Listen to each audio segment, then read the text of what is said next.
Well, this is the conclusion to part 3 of our ChinaX course. It was about calligraphy, and the people really enjoyed having our calligraphers come in and do demonstrations. Right. It was about poetry, and Steve Owen came in and talked about poetry and met with students and discussed that. They loved that. It's a wonderful thing. Steve has been doing this in our in-class class for a number of years, always to great acclaim. But now he never everybody. sat down with a group of students to discuss a poem, and he did that for us. We had something about cosmopolitan town. So do you think we have a cosmopolitan America today? I think we have a diverse America, whether it's actually cosmopolitan in the sense of not only consisting of peoples from around the world, but also engaged in the cultures of the rest of the world. That's a different story, because we are in a country that still believes in a culture of a nation state, which is an idea that had not happened yet in quite the same way in Tang. And so, and of course, I'm sure many people in Tang didn't think it was quite as cosmopolitan as it ought to have been. And you've been away for a while, so people haven't seen you. That's right. I've been traveling on behalf of our muxiao, of our university. Of our university, okay. So what did you see? What did you learn?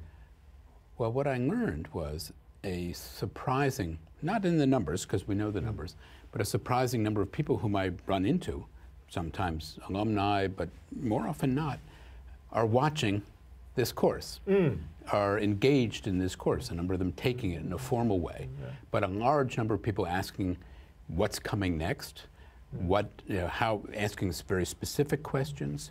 And you can see this engagement that we have already in the office hours and the questions that we get, but now you find it on the street. And so, and my guess is that, Peter, next time you go to New York, as you walk down Fifth Avenue, that people will be asking for your autograph. Well, it happened in a barber shop. In a barber shop, really? Yeah, I walked in as a mother with her little child, a boy in a fireman's suit, and she looks up at me and says, "Aren't you the ChinaX professor?" Oh, fantastic. So. People have gotten more and more engaged. Absolutely. And I think the depth of comments is really, really quite something. And it's becoming more engaged and more comments as time goes on. The last thing we did in this part was the Ying story, the biography of Ying. Who's this story about? When we've had it in class, we sometimes have the class vote. We do. Who is really responsible for this sad ending? And yet the class is always divided. The story about Ying is about Zhang, who's responsible for the way things turn out, and you get opposing points of view on that. Now, part 4 actually starts to get into the period where I do my own research and write. And there's a new national culture that appears. The Chinese elite gets redefined. Confucianism gets redefined. And actually, there's a grand experiment that takes place in the 11th century, the likes of which will not be seen again until the 1950s. And if you come back, we'll tell you about it.